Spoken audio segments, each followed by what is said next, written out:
RCF. Vie des chrétiens nivernais, aujourd'hui, vie des églises.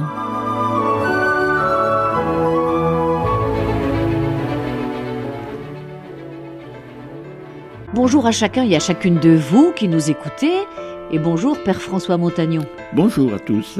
Qui êtes fidèle à ce rendez-vous mensuel pour nous expliquer un petit peu à l'avance ce que nous trouverons dans Église de la Nièvre. Alors bien sûr, le prochain Église de la Nièvre, c'est celui du mois de décembre, et donc on ne peut pas passer à côté de Noël.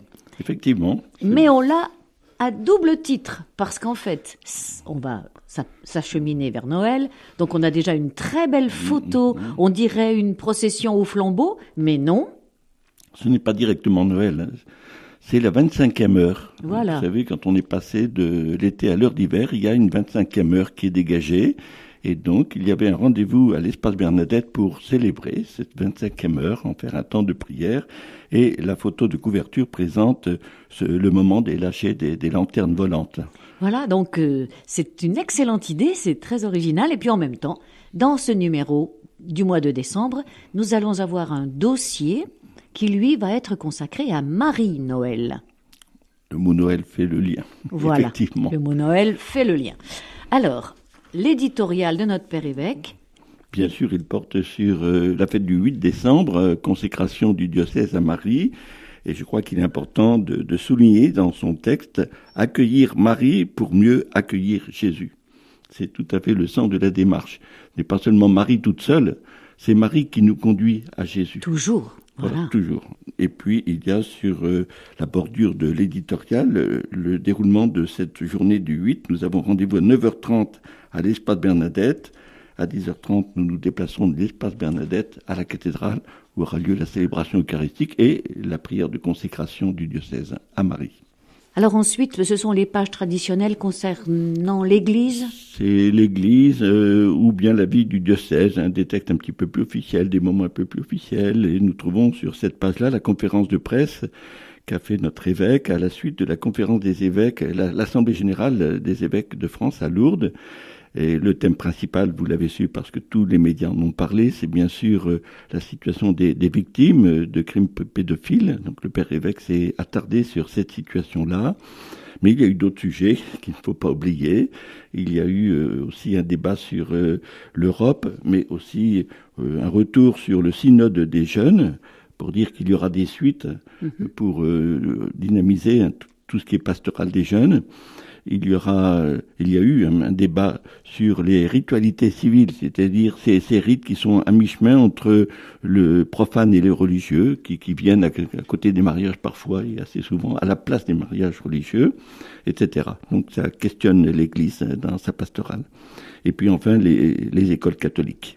Voilà, et qui n'ont pas forcément fait la une de la presse, ces sujets-là.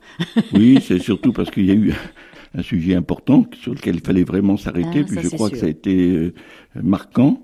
Ensuite, il y a un compte-rendu du Congrès national des aumôniers de prison. À chaque fois qu'il y a un congrès, c'est pas un compte-rendu du congrès, c'est ce qu'ont ressenti les participants Nevers à ce congrès. Donc il y avait Yves Sauvant, qui est l'aumônier de la prison, et puis Michel Blondon. Et donc ils nous ont fait un petit compte-rendu de ce temps fort qui renouvelle le sens du service dans les aumôneries de prison. Puis enfin, un compte-rendu sur la session théologique des prêtres de la province de Dijon qui s'est déroulée à Paray-le-Monial. Niveau théologique élevé et apprécié aussi, parce qu'on n'a pas bien l'habitude de ça fait travailler un petit peu plus les méninges. Donc c'était prêtres pour des paroisses missionnaires. Et donc on a bien senti que nos 4 diocèses de la province de Dijon a ce souci de redynamiser les paroisses, de les rendre plus missionnaires. Et donc nous prêtres, dans cet effort-là, comment allons-nous suivre, comment allons-nous nous placer? C'était là-dessus. Comment allons-nous nous lancer dans la mission, tous ensemble? Alors le diocèse plus particulièrement encore? Les services diocésains se sont retrouvés, c'est un peu traditionnel, en décembre, et puis les mouvements se retrouveront, les responsables de services, les responsables de mouvements se retrouveront en janvier. Et c'est le thème de l'article, c'est évangéliser. on a demandé à chaque service d'apporter une petite expérience d'évangélisation. Et on a commencé par le carrefour. C'était très intéressant de pratiquer ainsi. Et tout le monde dans les petits carrefours, on a mis sur la table les petites expériences d'évangélisation. D'abord, on s'est aperçu qu'il y en avait. Des fois, on croit toujours que c'est à faire, mais il y en a qui se font. C'est bien. Et puis, il y a une reprise de tout cela par notre évêque. C'était très, très riche. Et cela donc prépare bien aussi la catéchèse de notre Père évêque dont on va reparler à la fin du journal, qui passe aussi sur... C'est pour cela que le thème était bien évangélisé, pour être bien situé dans le cadre de cette année qui, la catéchèse effectivement, portera sur l'évangélisation. Et puis dans le diocèse, on fait aussi de la formation continue. Formation continue pour le service diocésain des funérailles. Et c'est le père Sébastien Courreau qui est intervenu, qui a refait un peu l'histoire de ces rites de funérailles et qui a pris le temps de présenter, d'expliquer, de montrer la valeur des textes officiels, des rituels proposés pour ces célébrations, en montrant qu'il se réfère beaucoup au baptême, qu'on pense seulement au signe de la croix, fait plusieurs fois, et puis que les oraisons sont là aussi pour soutenir les familles, pour redonner l'espérance, renouveler la foi au Christ ressuscité. Alors nous rencontrons là aussi quelqu'un que peut-être on ne connaît pas encore beaucoup. Edith Goubier. Edith Goubier est venue renforcer l'équipe de catéchèse. Elle va être responsable de la catéchèse pour le diocèse. Et cette rubrique rencontre permet de découvrir qui est Edith. Voilà, vous la découvrirez en lisant le journal. Quelqu'un qui est vraiment à découvrir. Oui, et puis donc on peut la rencontrer ici à la maison du diocèse. Elle y est très souvent. Et puis dans le cadre de la catéchèse, justement, il y a un retour sur la journée comme un arbre. 2 journées comme un arbre. Les journées, voilà, tout à fait. 2 journées cette fois-ci, une à Corbigny, qui avait pour thème de se placer sur les pas de Saint-Paul. C'est intéressant parce qu'il y avait donc un processus de découverte de Saint-Paul et les enfants ont écrit une lettre.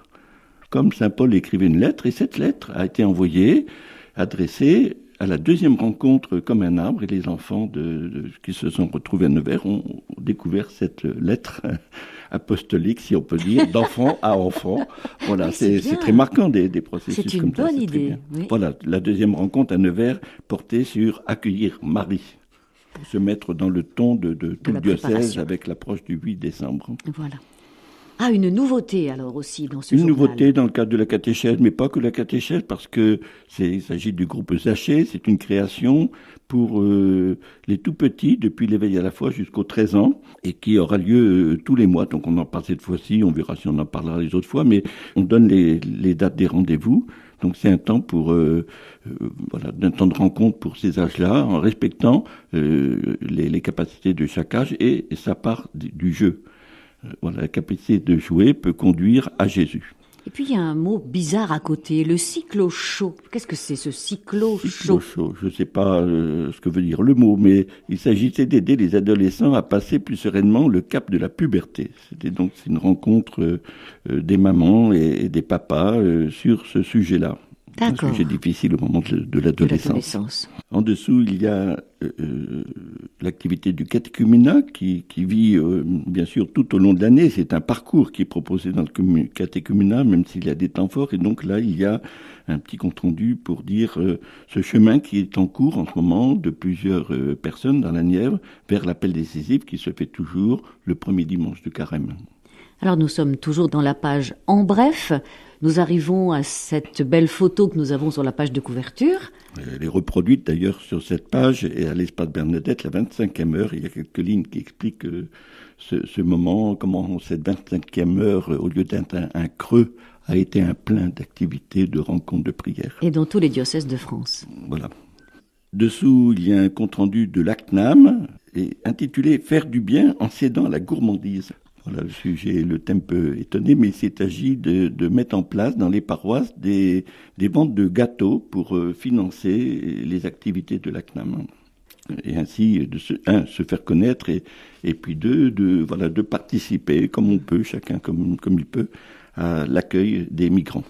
Ensuite, toujours en bref, il y a Lourdes Cancer Espérance qui a une journée de retour du pèlerinage. Et puis enfin, pour finir, à la cathédrale, une photo tout à fait insolite. On voit une grue qui porte une pierre, une grande pierre. Et bien, c'est la table d'hôtel du futur hôtel qui a eu bien du mal à passer la porte. Et on voit cette opération délicate avec la grue qui essaye de faire passer cette table de travers pour qu'elle puisse entrer dans la cathédrale. Voilà. Ah, d'accord. Donc l'hôtel avance, on peut dire ça. Au sens propre et au sens figuré. Il est bientôt posé. Oui, voilà, il est statique. Mais l'opération hôtel avance, ne désespérons pas. Ben, la grue n'était pas statique, elle avançait. Voilà. Une table ronde à la maison du diocèse qui a été très très appréciée, une conférence. Une conférence, c'est, on peut dire, le témoignage de Suzanne Testu-Giuseppe sur le combat spirituel. Et de fait, personnellement, je n'y étais pas, mais les échos que j'ai eus ont été très très forts, enfin comme un témoignage très très fort, et de comprendre que tout croyant passe par le combat spirituel. C'est ça, et qu'il y a effectivement des façons d'affronter ce combat, et qui ne sont pas forcément agressives, puisqu'elle nous a beaucoup parlé d'amour dans cette conférence. Oui, il faut comprendre le combat, non pas comme une violence, hein, mais c'est un combat déjà sur soi-même, voilà, et puis, comment dire, c'est un travail de la volonté, quoi. Dans les brèves aussi, il y a à Nevers-Centre un petit mot de ce qui était fait pour célébrer l'armistice du 11 novembre. Il y a eu donc un petit moment de prière avec des petites lumières posées devant le monument aux morts et ensuite la célébration eucharistique. Le monument aux morts qui se trouve à l'intérieur de la cathédrale. Voilà, à côté de la chapelle du Saint-Sacrement. Voilà.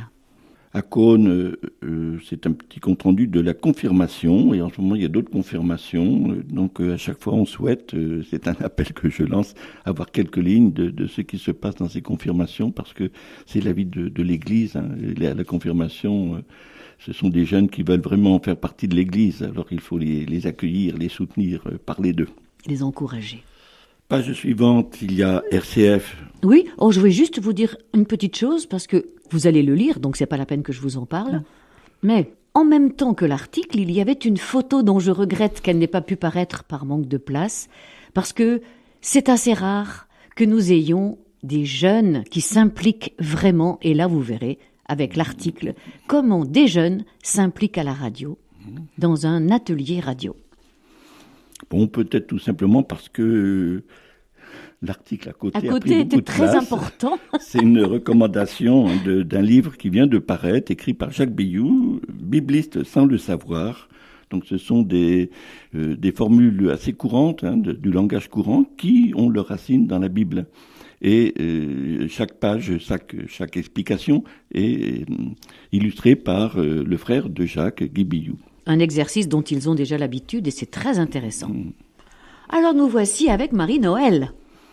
Oui, Marie-Noël, effectivement. Alors on a tout à découvrir d'elle, je crois. On la connaît comme une fort en poésie. Et de fait, c'est toute son âme aussi qui se dit par sa poésie. C'est une profonde croyante. Et donc on trouve, d'abord il y a le portrait, effectivement, pour la situer et situer son parcours. Mais après, par exemple, un titre qui dit « Si j'étais plante », c'est tout un texte de Marie-Noël qui commence comme ça, « Si j'étais plante ». Et c'est très parlant. Et puis aussi des paroles face à la guerre de 14. Bon. Et puis il y a un poème qu'on trouvera aussi qui concerne Noël. Et il est pourtant intitulé « Au bout des faubourgs ». Et pourtant, c'est un poème de Noël. Voilà, donc c'est très très beau à lire. Donc il y a tout à découvrir sur cette femme qui avait beaucoup de charisme, beaucoup de rayonnement par la poésie. Et beaucoup ont été touchés. On en parle un peu moins maintenant, mais vous savez que si on en parle, c'est parce que il y a tout un processus vers la canonisation qui est en cours en ce moment dans le diocèse d'Auxerre. Et il y avait une raison particulière pour que cet article passe dans le journal de décembre 2018 ? Non, il n'y avait pas un anniversaire particulier? Non, pas d'anniversaire, rien, mais on savait que nos voisins étaient en train de réveiller la mémoire de Marie-Noël, et on a pensé que c'était intéressant aussi pour nous. Puis dans le comité de rédaction, on était un peu attachés quand même à Marie-Noël, même si on ne la connaît pas très bien, et c'est pour ça d'ailleurs qu'on a travaillé ce dossier. C'est surtout Annick qui a travaillé ce dossier.